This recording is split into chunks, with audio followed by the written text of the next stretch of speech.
Hello and welcome to the Verso Podcast. I'm Eleanor Penny. This week we are going to be talking about the life and revolutionary legacies of Walter Rodney. The Guyanese academic and activist was born in 1942 in Georgetown, Guyana, and he lectured and travelled and organised all over the world in Tanzania, in Jamaica, in the UK, to name a few. He was the author of many works, including Decolonial Marxism, History of the Upper Guinea Coast, The Groundings with My Brothers, The Russian Revolution, A View from the Third World, and How Europe Underdeveloped Africa. Now, many of those titles were published and collected posthumously because, tragically, his life was cut short when he was assassinated, also in Georgetown, Guyana, in 1980 at the age of just 38. But his legacies and his thought continue to echo down the ages, having an enormous influence on many fields of study, including decolonial studies, Marxism, PanAfricanism, critical geography, to name just a few. So to take a little bit of a dive into that very expansive legacy, I am joined today by two fabulous guests, Robin D.G. Kelley and Kevin Ochieng Okoth. Robin D.G. Kelley is a distinguished professor and Gary B. Nash Endowed Chair in U.S. History at UCLA. He's a contributing editor for the Boston Review, and his books include Freedom Dreams, The Black Radical Imagination, Race Rebels, Culture, Politics, and the Black Working Class, Hammer and Hoe, Alabama Communists During the Great Depression, and alongside Jesse Benjamin, he co-edited the book Walter Rodney, The Russian Revolution, A View from the Third World. Kevin Ochieng Okoth is a writer and researcher based in London. He's part of the Salvage Editorial Collective, and he's the founding editor of Nomomag and a regular contributor to the London Review of Books. He holds an MPhil in political theory from the University of Oxford, and he's the author of Red Africa, Reclaiming Revolutionary Black Politics, which is forthcoming this October from Verso Books. So, guys, thank you so much for joining us. Thank you for having us. Yeah, thanks. Appreciate it. So, I think it's fair to say that when we talk about the intertwining of someone's life with their work, there are a few figures who embody that lived version of praxis more acutely than Walter Rodney. He was analysing the struggle as he was participating in it as an active agent. So I think it's really worth diving into his life, who he was as a person. I was wondering if we could start with yourself, Robin. Like, how would you characterize that legacy of, he's sometimes called a guerrilla academic? Yeah, that's the term he used. He was also very deeply international and a Pan-Africanist. So the fact that, he comes out of he goes to school in Jamaica, gets his degree, goes to England, gets a PhD very, very young, actually, 24 years old, and then ends up in Dar es Salaam at a moment when the university is a magnet for people of African descent and Africans all over the globe. So he enters a space that's deeply international from the beginning. We could talk later about his decision, to what happened in Jamaica, grounded with my brother, what happened in Montreal. We could talk about that. But I want to just zero in on one thing in particular, and that is that when he was at Dar, what he was working on before How Europe Underdeveloped Africa was this book on the Russian Revolution. Mm-hmm. And he made a choice because of the political circumstances and the winds, to shift, to set aside the Russian Revolution work and then focus on Africa. So imagine how different it would have been, because he was teaching a seminar on the French Revolution, studying the Russian Revolution, teaching that, and arguing that the Russian Revolution is the window into understanding the possibilities of African and third world socialism in the future. So I just want to emphasize that, because sometimes we think, especially in this day and age, we think that internationalism is something that's almost like a violation of Pan-Africanism in this age of a certain kind of identity politics. Let's talk a little bit more about that Pan-Africanism, because I'm curious about the waters that he was swimming in intellectually. Obviously, Pan-Africanism is large, it's an expansive movement, and it contains, a lot of discussion, a lot of perhaps contradictions within it. He's in conversation with people like George Padmore, Kwame Nkrumah, and there is obviously the discussion about the nation state as a potential vector of liberation and how that ties in to the broader questions of internationalism. Kevin, I'm just wondering what you make of these discussions that Rodney is marinating in. Yeah, I feel like Rodney was very much kind of participating in a conversation that is less so a big conversation now, but was then, which is kind of a discourse on national liberation Marxism almost, where the idea of national liberation didn't seem as like it was a contradiction with kind of internationalist aims. And that kind of fit within that picture of maybe a broader third worldist politics that kind of Walter Rodney was contributing to. And I guess, if we're talking about people who inspired Rodney, like Amilcar Cabral, kind of having a same or like a similar outlook on what it means or what the kind of national liberation means in this broader kind of world revolutionary project. I think with Rodney, the interesting thing is that he does contribute to a lot of conversations at the time, but I think he's also very distinct and specific in emphasizing his commitment to Marxism, which I think very few people at the time did so as explicitly and as kind of constantly as Walter Rodney did. And I think there's also, in his thought, there's so many vectors that kind of cross over with other conversations too. If we're talking internationalism also, Robin, you just mentioned his time at Dar es Salaam, kind of the influence of maybe an emerging world systems theory or dependency theory from Latin America, which is kind of also, these are bodies of thought that Walter Rodney was able to incorporate into his work. And then we see a lot of traces of that in, for example, How Europe Underdeveloped Africa in terms of its method. Absolutely. In that methodology, there is this framework of underdevelopment, right? And I would love to dig into that a little bit, because often when we hear the word development today, it's in this kind of like NGO-ified context, right? Which has this notion of progress, notion of capitalist progress kind of embedded into it. And as you say, he's very firmly within the Marxist tradition. He's drawing a lot from historical materialism. And I'm wondering about how he conceives of that notion of development and underdevelopment. Robin? Okay. Well, one of the things that's really important is that it is a Marxist interpretation of African history with the focus on not just the rise of European development. And this is where he both draws on aspects of dependency theory, but then breaks with it. Because he breaks with it because for him, of course, development basically means a capacity to expand and grow, whatever that means, But underdevelopment is a term that some of the dependency theorists thought of as a way in which the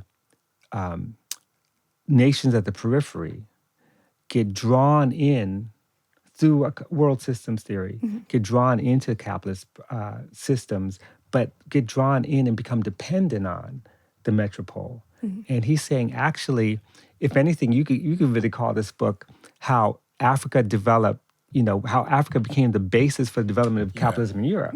Because that's what he's arguing. He's saying, there would be no sort of robust capitalist mode of production in Europe had it not been for the way in which wealth, labor, resources were extracted from Africa. And not just from the moment of what Marx calls primary accumulation or primitive accumulation, but through the period of colonialism, for example.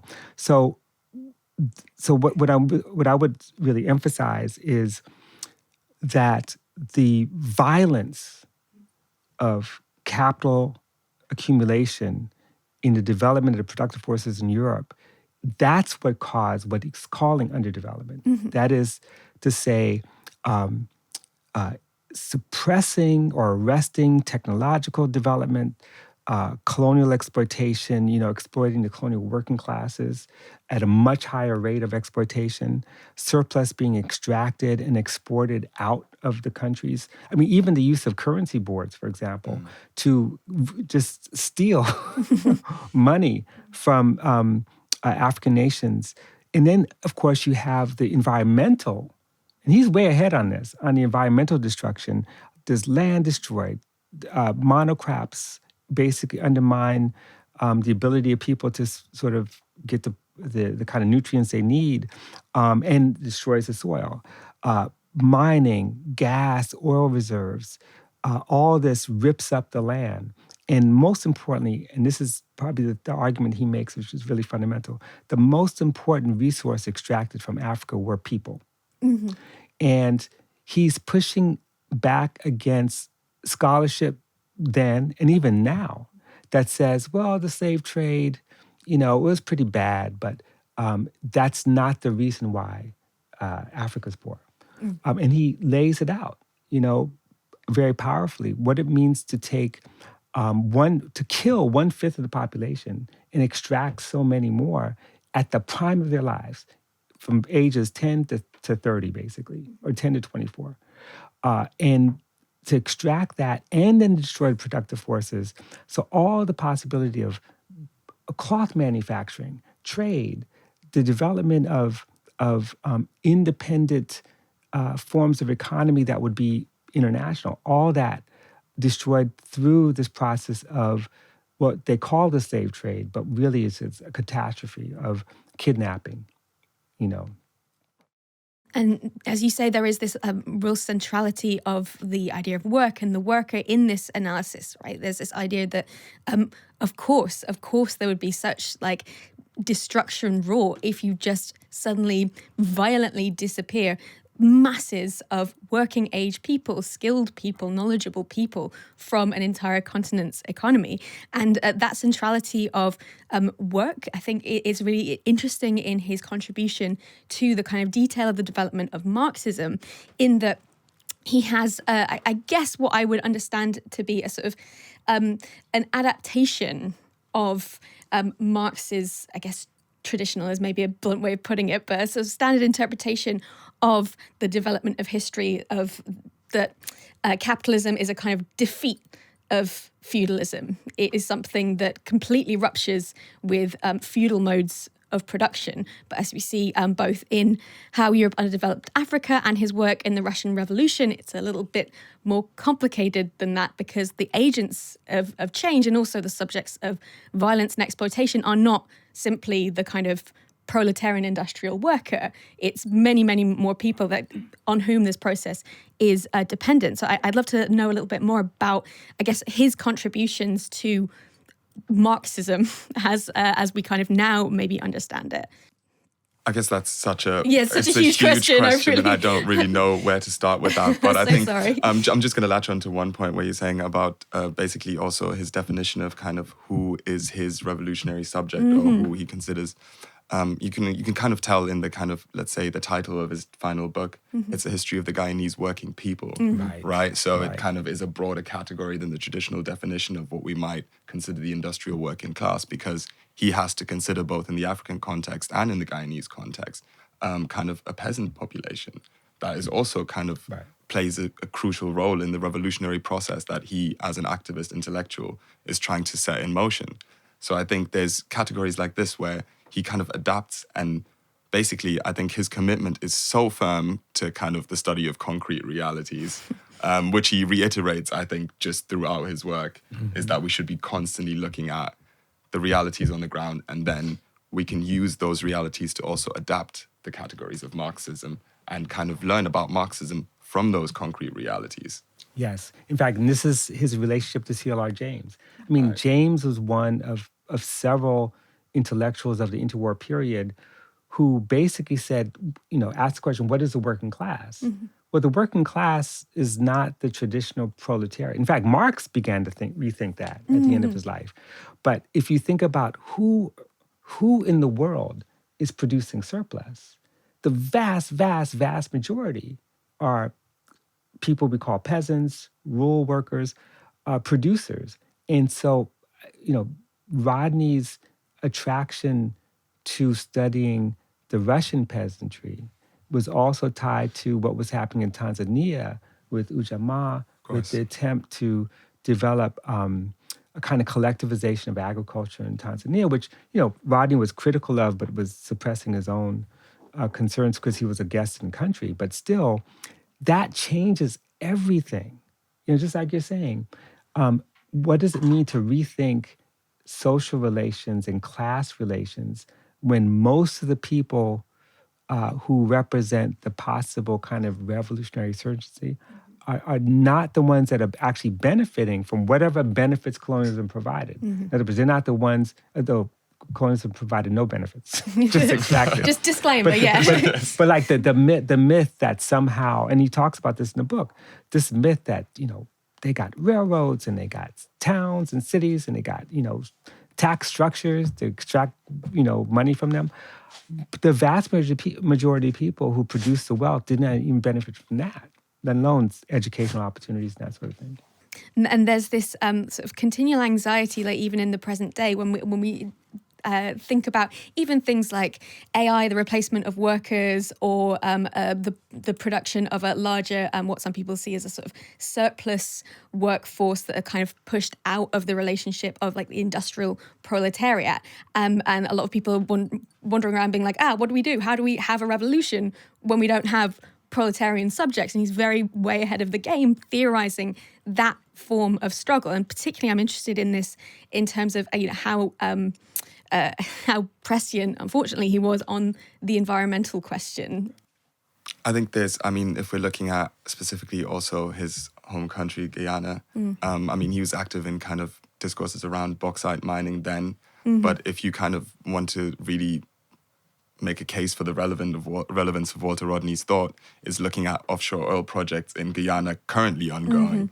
And it's kind of almost a legacy of Walter Rodney's murder that's kind of, that Guyana has been able to go ahead with projects like these. And it kind of shows you that kind of conversation that he was starting, which is it is essentially an eco-socialist conversation also, but very much focused on like also resource extraction, how relevant that still is today, and how much we need that conversation to be ongoing, and how much we need people to update Walter Rodney's work in light of these kind of new developments.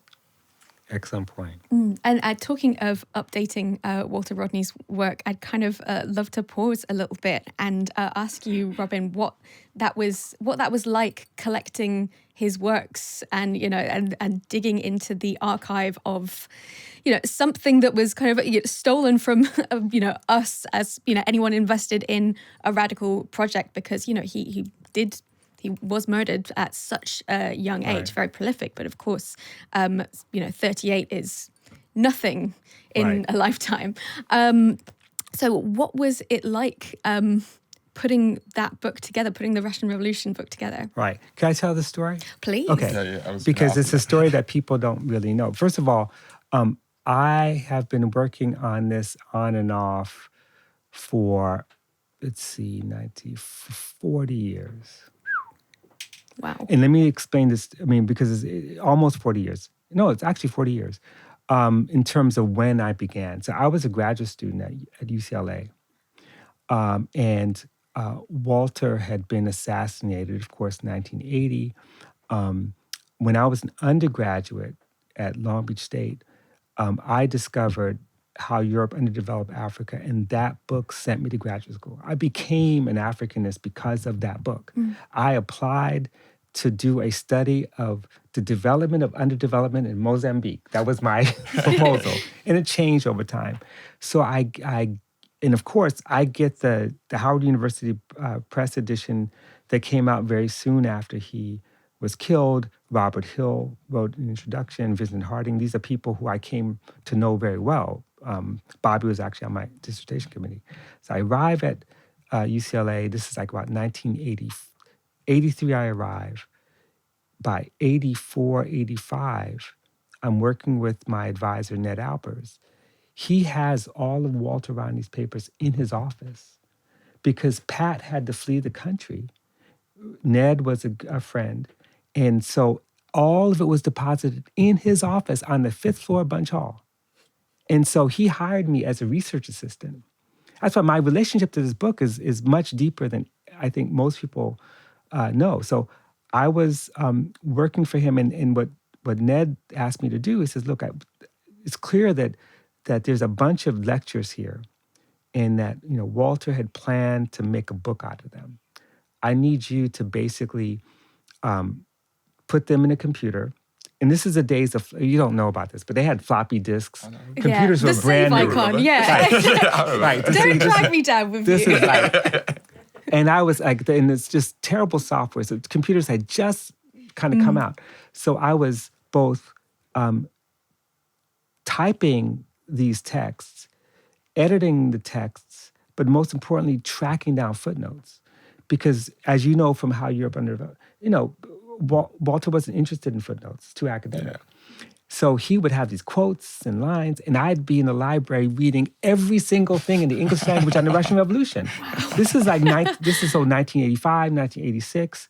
And I was working on it, and I got maybe halfway through. And so all those footnotes in the book that's my work. Every single footnote is my work. Walter had no footnotes, right? And then by about 1987, I finished my dissertation. I'm still kind of working on it. And then Pat took the papers to find a safer place for them to be deposited.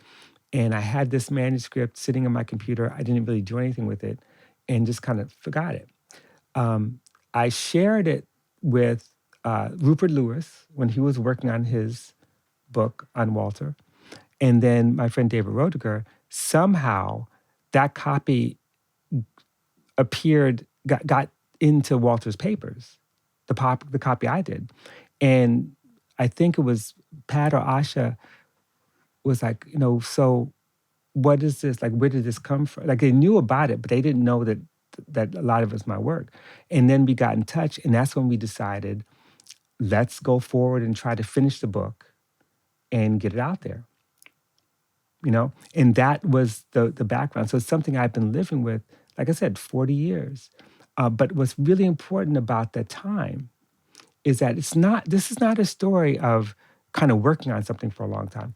This is a story of working on something as in motion. Mm-hmm. So in 1985, 86, no one thought the Soviet Union would collapse, at least not in our circles. Mm-hmm. When Walter wrote those lectures, socialism was winning around the world. See, we got to remember that. Yeah. Well, this. Oh, that was one of the most striking things about reading so much of his work, that it's like, this is produced from a moment of insurgency and hope, yes, and the idea of a genuinely victorious possibility of actually existing socialism, which was so mind-blowing for me. Yeah, I guess also in terms of even the Tanzanian context, you had a socialist project that you could even react against. Mm-hmm. So you could almost have a radical left to an attempt at a socialist project within that country, and that completely changes the conversation of what you think is possible and what you can strive for. Exactly. So you could imagine that part of the optimism expectation had to do with time, place, condition. Mm-hmm. Now, when you fast forward to the post-Soviet collapse, to the failure or the defeat of third world socialism in many places, the rise of the BRICS, all that, suddenly there's a way in which you could read both how Europe underdeveloped Africa and other texts as out of step. I don't agree with that. Yeah. But there's a way in which it's a product of its time and place, and I think we have to appreciate what that means. And so when you said update, I think that's a really valuable question to pose. What does it mean to take the basic framework that he provided for us in how Europe underdeveloped Africa and then extend that to some of the issues that you were posing about extractive industry and even questioning the Marxist kind of dictum about development. Mm. Because everyone, even as Rodney's challenging liberal development theory, W.W. Rostow, people like that, there's a way that there's a kind of general acceptance that development and growth are good. Mm-hmm. See, that's a theme that runs through the book. Yeah. And look, to be fair, everyone thought that. Yeah. But right now, that's not tenable. So how do we move forward? And of course, my friend Kevin here is the one's going to, because you're the young person who's going to move forward and really revise this. So I'm really love to hear what you have to say about what's coming next. I'm going to retire. I'm curious about how we kind of wrangle with that in the present. Like, what do we understand a kind of positive version of development to mean? Because, as you say, there is this sort of attachment to what maybe we would now understand as a kind of more like bourgeois economist version of what development is. He's very heavily into the idea of like technology as like the vector of development.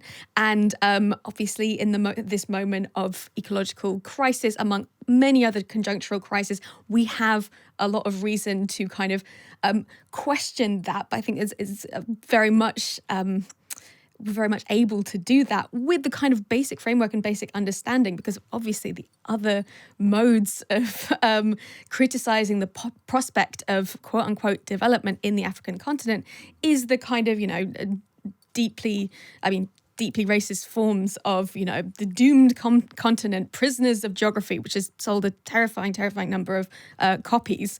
But, it's unclear. How do we understand development now? I genuinely cannot answer that question. It's such a difficult, I think it's like such a difficult kind of theme, because we have to kind of reconsider everything, like basically that Walter Rodney wrote in light of all the new scientific evidence that we have, in light of, especially when it comes to kind of environmental issues. Right. We know a lot more than Walter did. Right. He was writing this, exactly. right? So he's not even yet aware of the dangers of a particular kind of developmentalist thinking. Exactly. Whereas we, in the position that we're in now, it's impossible for us to ignore.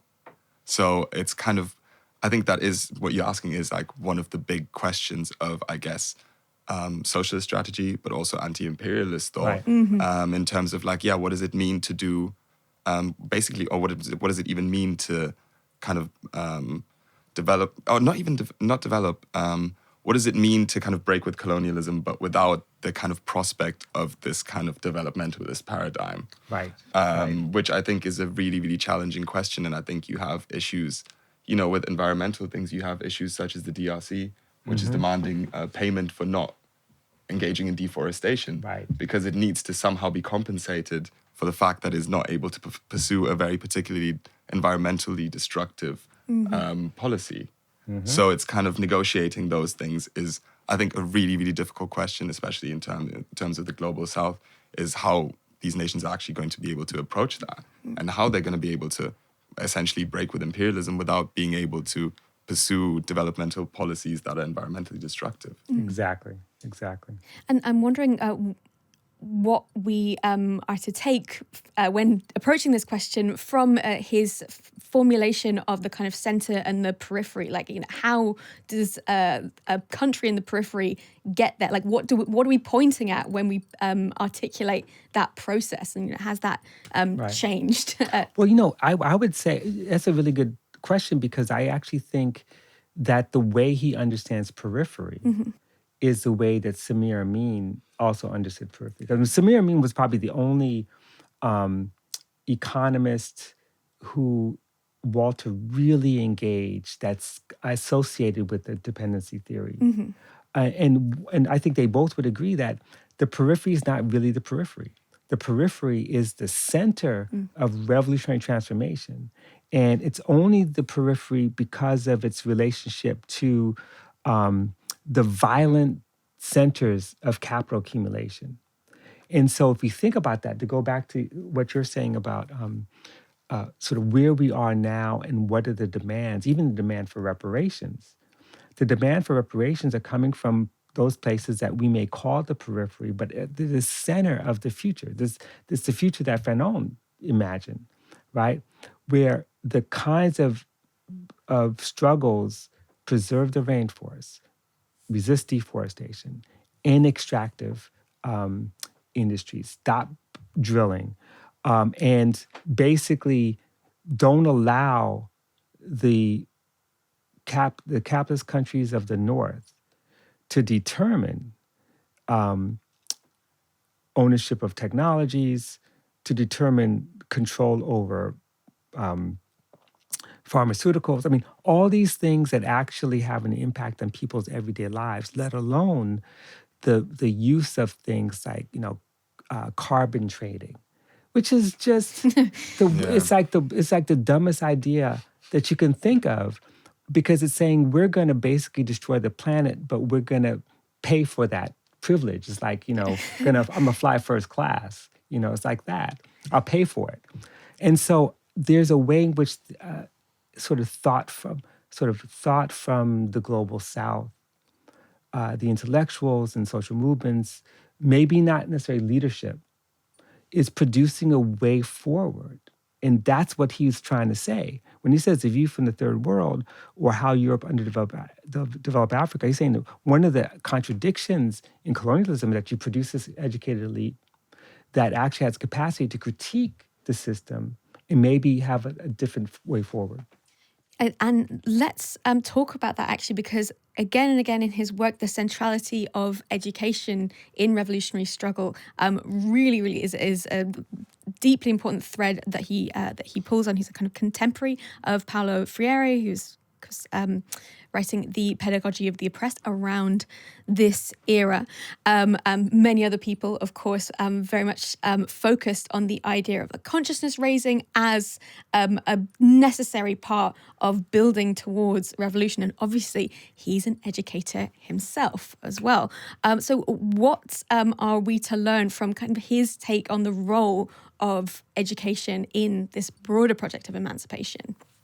I think it's entirely fundamental to his whole project. I think he's kind of got this idea that his critical pedagogy is kind of a co-intentional education.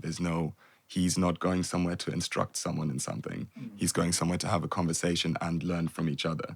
So I think that's kind of the famous grounding sessions that he held in Jamaica. That's kind of the principle of that. He's going there, at this point he has many degrees, but he's not going to the people to tell them, I'm going to teach you about African history, right? He's going there to be like, I have some thoughts on African history. You have some knowledge in African history. Let's kind of learn from each other. So I think that's such a central part of Rodney's political project, because it kind of creates this atmosphere where people can build something together and they feel like they're building something together. And it kind of challenges this very idea of like, Walter Rodney is the vanguard of the revolutionaries, right, or something like that. Right. Where it kind of like pushes back against that quite a lot. But then, what I always found fascinating in Rodney's, specifically in Groundings, is that, he has this consciousness-raising aspect of it, but then he does kind of come at odds with like the Rastas, for example, where he says, but that's not sufficient, right? And then kind of the Marxism comes in, where he's like, yes, consciousness-raising, but then there's this next step that, and they're kind of like very skeptical of that next step. So what's the next step? Yeah, it is a political revolution. Oh, there we go. A revolution, Right. Yeah. And they're quite skeptical of his kind of Marxist leanings because, it can be seen specifically in those circles as like a Eurocentric ideology, right, which he, I think, constantly pushed back against. Right. And I guess one thing, too, about the educational aspect, I think, which I think Walter Rodney's legacy is underrated as an educator. One thing when I speak about Walter Rodney or when he comes up, I think the thing that I like to mention is that he did write 2 children's books, plan to write another 3 after that, and beautiful children's books that are kind of basically trying to explore Guyanese society as like a multiracial society and trying to help children understand each other. So it's really... Here's some of them. Yeah. This is kind of like, it's an incredible educational project. These are the only 2 that were published, The only 2 right? that were published. He wrote many. But the fact that, you have this, they're beautiful books. I don't want to interrupt you, but... Oh, no, this is great. Yeah. No, it's great. It's very Blue Peter. He'll take these children, young people, and build a story around them. And this is about India, about Vietnam, as well as about Africa and the Caribbean. So, this is... I'm so glad you posed that, because most people don't know about his writing for children. You know? That's extraordinary. And so how was he like conceiving of like the role of like educating children?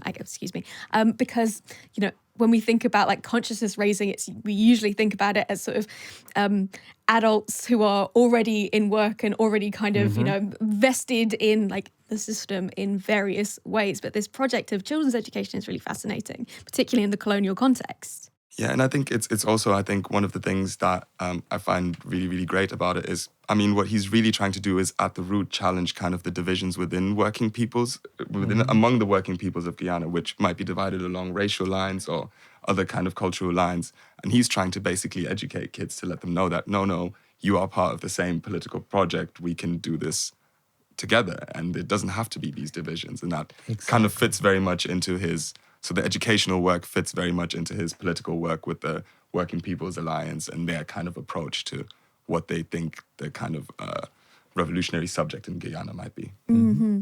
I'd love to pick up on something that you mentioned, Kevin, this idea of Marxism being Eurocentric and the way he's pushing back against that, because I think there has been somewhat of a tradition of Pan-Africanists who are not Marxists saying he's a Pan-Africanist, and Marxists who are not Pan-Africanists saying he's Marxist. And I'm wondering a bit about how he pushes back against this idea of Marxism as Eurocentric, and how he brings together Pan-Africanism and Marxism in his thought. I was laughing to myself because one of the things that I've been doing is just going back and reading some of the reviews of how Europe underdeveloped Africa before his assassination. And, certainly we know of many nationalists, Pan-Africanists who were kind of anti-Marxist or skeptical. That's the story we know. What we don't always know is how many European Marxists and South African Marxists, like Martin Lagasse, for example, attacked Walter, saying that the book was kind of insufficiently Marxist. I just want to point out Lagasse's critique, because Martin Lagasse gets a lot of credit for being one of the first to coin the phrase racial capitalism. Mm-hmm. And 2 years before that, this piece he wrote in 76, in 74, he reviews the book, and part of what he takes Rodney to task for is, one, not recognizing the way that capitalism inherently raises wages. Because he's thinking Europe. Yeah. He's not, He says, it says that capitalism can result in higher real wages or higher living standards for the working class, and that Rodney doesn't recognize this. And how Rodney overplays and overstates the impact of the slave trade. Now, how could you say that? Yeah. Of course he says that. He says that because there's two reasons he says it. One is because he's still tied to, like a lot of Marxists today, to the idea of the proletariat as a universal subject. Mm-hmm. And that manufacturing is the way that you advance the productive forces without actually seeing the dialectical relationship between, extraction and violence, and even racism. Racism because Rodney says, racism is basically part of the capitalist thought, the mode of thought. Mm-hmm. And so Lagasse says, if one is not to resort to arguments about racist attitudes, what was special about the specific conjuncture of European merchant capital with African societies? Mm-hmm.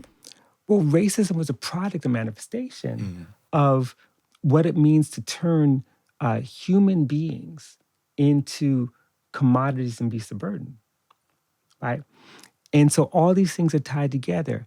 And I would make the argument right here today that before there was Martin Lagasse's co-authored essay, Walter Rodney was already moving toward an analysis of racial capitalism, if he didn't use those terms. And so he was advancing what we think of as Marxist thought, not simply, and this is the most important thing I want to emphasize, not simply by sort of integrating race or recognizing racial subjugation, but by actually recognizing the relationship between colonialism and the subjugation of the European working class. Mm-hmm. See, and here, both in the United States and in Europe, when he just lays out the fact that, most European workers don't really benefit much from capital accumulation. He calls them, crumbs from the colonial table, and that it's European workers' failure to seek kind of political power or their inability to seek political power, state power. And in every single case, we know this, both in the book but elsewhere, that European working class organization often did not make the colonial question central. They would support policies, including in the Spanish Civil War, where you have French socialists saying, we definitely don't want to pull out of Africa, but we do want to, have democracy in Spain. And then one last thing that I thought was striking that Rodney writes, it's the most amazing things that we skip over. He reminds us,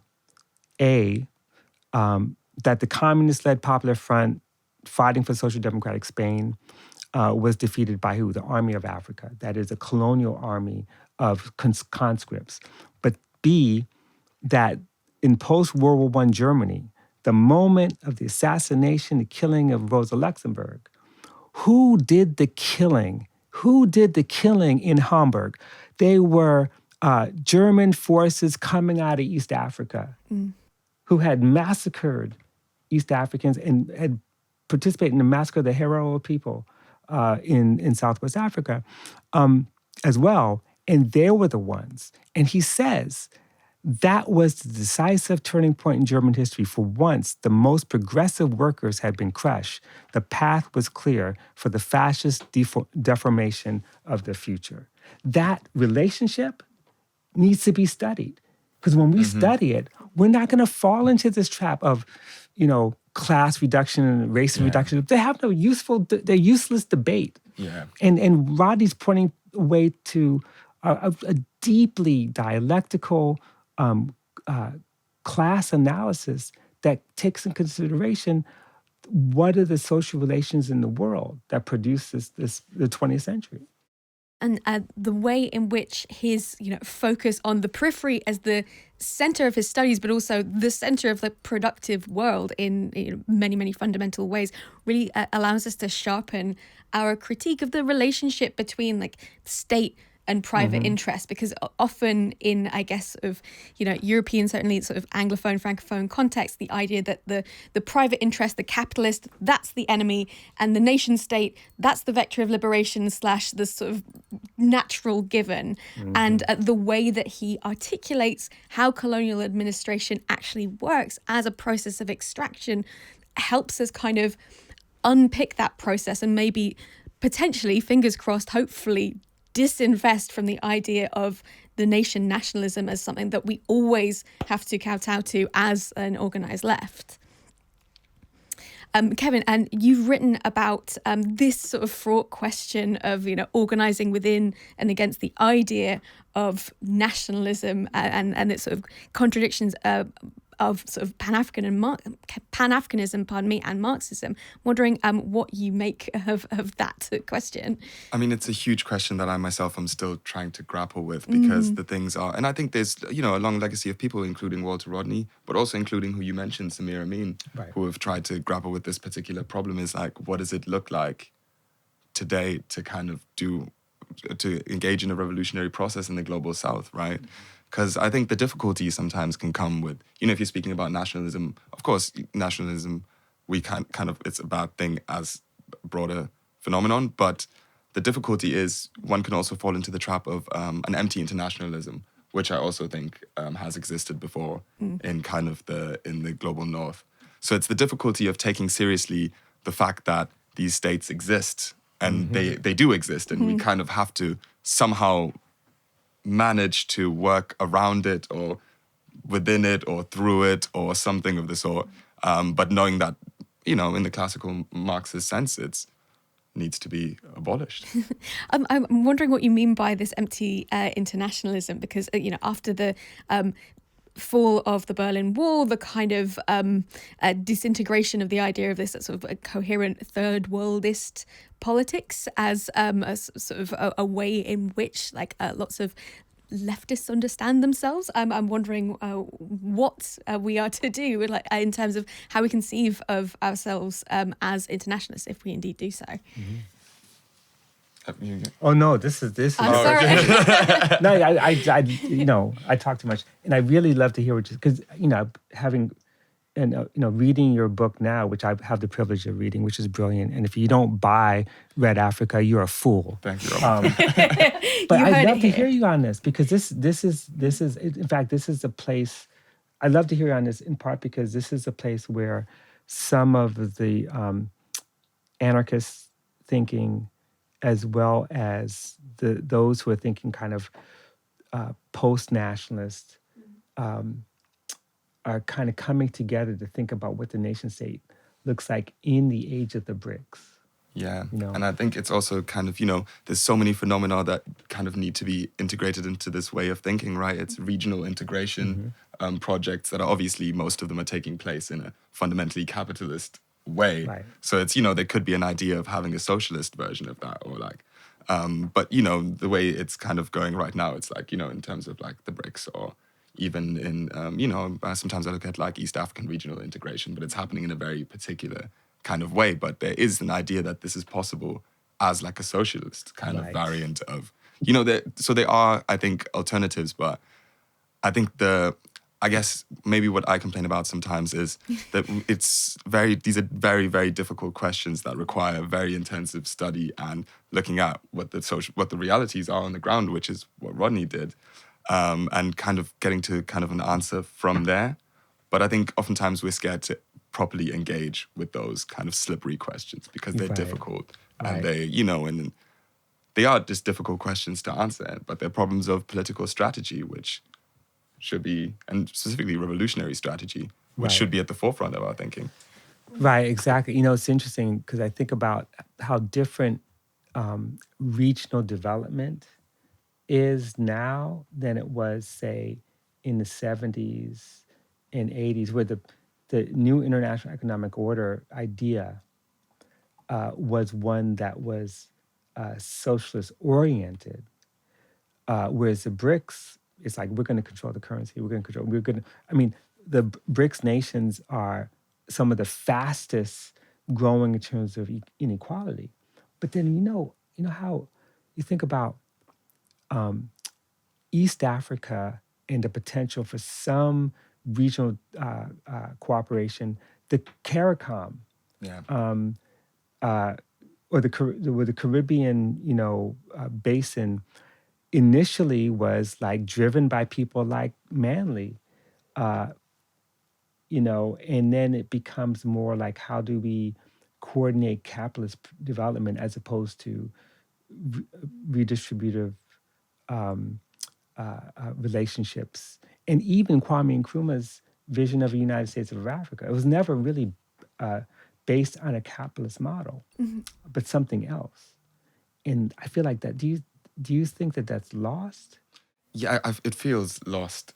I think it feels lost, but it's just, I think we find ourselves in a, it's kind of, we were talking about that particular historical moment when Rodney's writing or whatever, where, these things seem tangible and real. And I think in a lot of situations we find ourselves in, or the situation we find ourselves in now, that seems to have dropped away as a tangible, real, concrete thing that we can achieve. So I guess that probably has impacted how much people think about these as viable alternatives. So let's talk a little bit then about his work as an activist, organizer, a revolutionary subject, however you want to put it, because that is, of course, what put an end to his life at 38 when he was organising with the Working People's Alliance in Guyana. And I was wondering, Robin, if you could just tell us a little bit about that moment. Right. Well, let's name the culprit, Forbes Burnham. Yes. Let's say he was, and we know this now from the recent investigation and hearings, that the so-called socialist president, who, and again, I want to complicate matters. Please. The same president who claimed the kind of socialist commonwealth of Guyana, who's used the country as the base of operations for the New Jewel movement in Grenada, which we have to be really careful about, romanticizing that. And that Walter Rodney, when he returned back to Guyana, when he left Tanzania the last time, Burnham had it out for him from the get-go.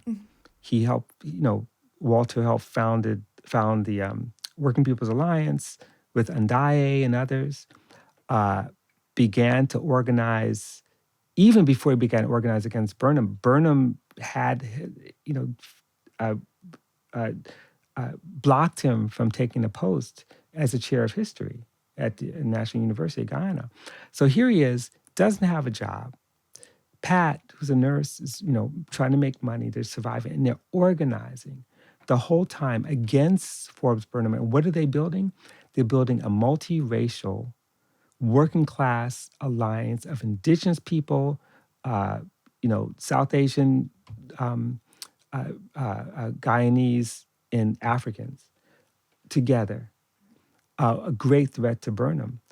And again, it's very, very hard to remember what it was like in those days because in many circles, even on the left, the Working People's Alliance was not romanticized. It was persona non grata.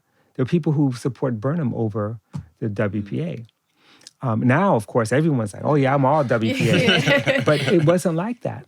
So to me, when looking at the last stages of his life, I make the argument that Walter Rodney was actually moving away from whatever vestiges of a more rigid Marxism that he held on to, or even for that matter, the idea of national liberation.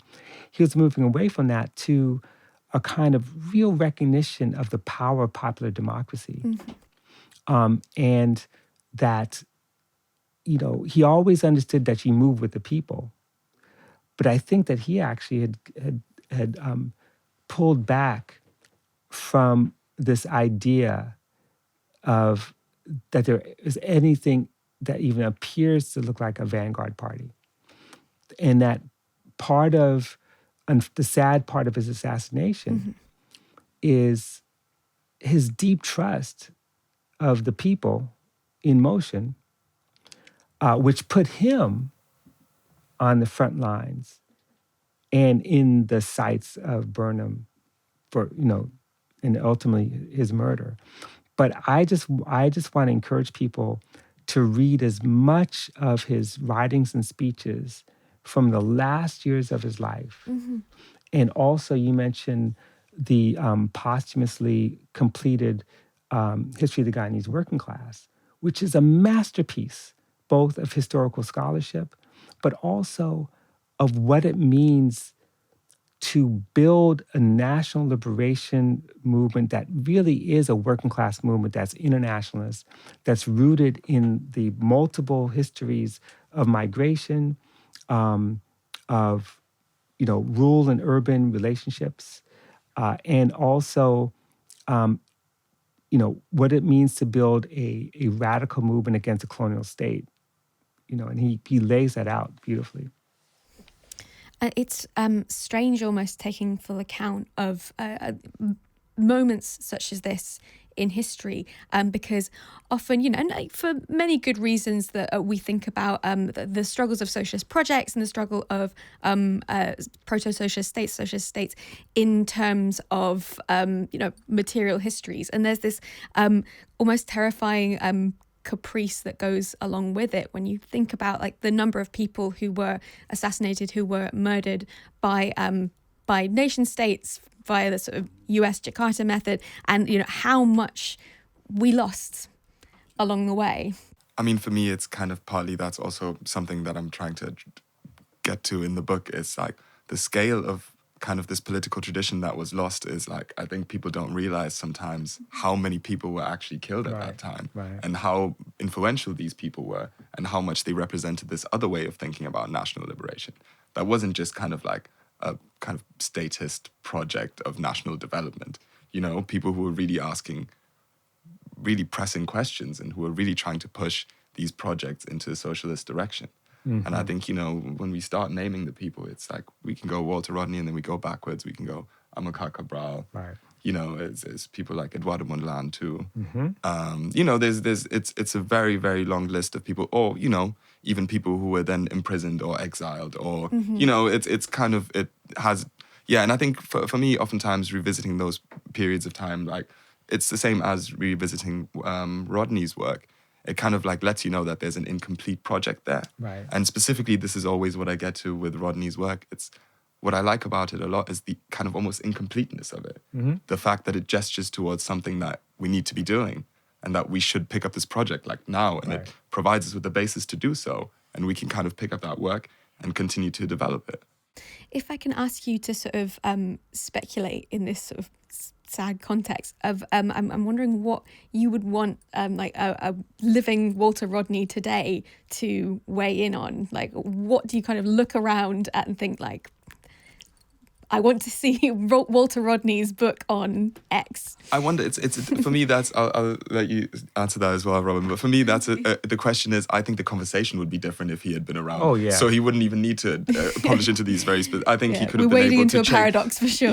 So I do think it's kind of one of those ones where the conversation would have shifted, I think, quite a lot. And a figure like that, among many others, is missed solely because just the political conversation has developed in a different way since then. Absolutely. I mean, you know, the fact that Walter Rodney of 1966 is not Walter Rodney of 1974, which is not Walter Rodney of 1978. You know, and so I guess my answer to the question is that we are all Walter Rodney.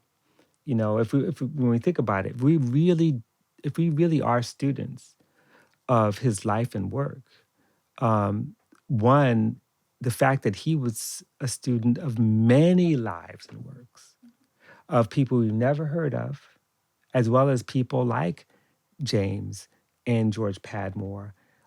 And, you know, I've written about Rodney and Rosa Luxemburg and how their lives kind of parallel in many ways, both killed by social democratic regimes, by the way. Remember that. But they were products of the movements and times, and we are that too. And if we learn anything, it's both recognizing the bloody stream of violence that you talked about, how many people are lost in the way, but then what is our responsibility to understand now our time, place, condition, with the lessons of the past, but not being held back by it, you know, and not taking any of these books and raise them to the iconic status where we can't get past it. And this is a problem with Marxist friends of mine. They confuse. If I take this personally. You know, I'm telling you, I mean, look, I'm a Marxist too, but I'm like they confuse, say, you know, 3 volumes of Capital, or, you know, Grundrisse, or the Civil War in France with the Bible. Yeah. And even the Bible is not something that you have to take seriously. So, or take as fixed. And so our job is not even to ask the question of Walter, is to ask the question of us. Yeah. And I think just pushing back, or like just responding to that quickly, I think it's such a good point that you make. I think it's oftentimes, especially, I think debate that Walter Rodney contributes quite a lot is the nature of how we understand exploitation, for example, right? And there's often the conversation that comes up that, oh, this can't be exploitation because it doesn't fit the classic definition of it. And it's, but it is. It's just you kind of have to adapt the concept and think through how it changes in these particular contexts. So I think, and I think Walter Rodney is a great kind of model of how to do that kind of work. But yes, you're completely right. It's kind of up to us to pick up, and it's kind of up to us to develop it for the contemporary context. Yeah, there's this sort of necessary like rewiring or like reflexibilization, if I can put it like that, of some fundamental concepts in Marxist thought, sort of socialist thought more broadly, in terms of what wealth is, what accumulation means, what exploitation is, and like the fundamental relationship between the worker and the boss, right? And he's charting in this way that's so detailed, mapping out in like this extraordinary sort of combination of history, geography, economic theory, the detail of these sort of patterns of asset stripping, like for instance the fact that capitalists, bosses, could pay African workers so much less, partly because they had access to some form of subsistence farming. Now, that's not the model of exploitation that other people might recognize as this is classic proletarian, but it exists. It happens in the world, so what now? Right? And I'm wondering, I guess, how we take up that challenge in terms of our approaches to the now, to our approaches to scholarship. I guess for me, a lot of the thing is kind of, I look at sometimes specifically the African context, the study of capitalism in African studies is relatively young, surprisingly young, I think. And, it's been now a couple of years where it's kind of picked up pace again. And it's like, but this is that's a crucial aspect of that. We need to understand how does it actually work? And it's like looking at the details of it, which includes both like sociological work, critical political economic work, anthropology. But I think it is the kind of study of those concrete realities that needs to be kind of pushed a little bit further, because I think our understanding of how capitalism in the African context, for example, works today is still severely limited. And that kind of gives us more of an idea of like, what's the nature of exploitation in this context? How does this, we can kind of get a better sense of how these things actually function, and then from there you can kind of like think about how to organize. Exactly. Because that's kind of the next step once you've understood the context of struggle. Yeah, exactly. And the best example of that is as we have moved into this kind of neoliberal order, the idea of national bourgeoisies is just sort of almost irrelevant. The idea of like these national economies, when in fact capital has moved way beyond. They don't care about the nation state unless the nation state is the source for the accumulation of violence, right? That's what it's used for, or as a way to control the movement of labor. But capital has no boundaries or borders, and so when you think about like when you go online, you say, well, who's the richest person in the world? And you're like, oh wait. They're in Mexico. Oh no, they're not necessarily rooted in the kinds of north-south structures that we've inherited. So therefore, what does organizing look like? What does internationalism look like in those contexts? And why is it that we keep, especially in the United States, I can't say the UK, but in the US, people still fall into a kind of nationally bound, I'm talking about on the left, sort of discussion, what does organizing look like?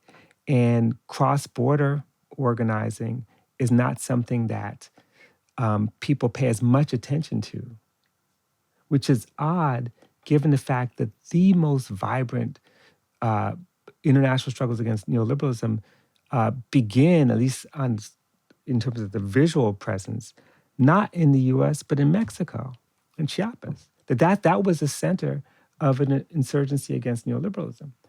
And this is part of the lesson, I think, that Walter's work shows us, that you have to pay attention to the political economy.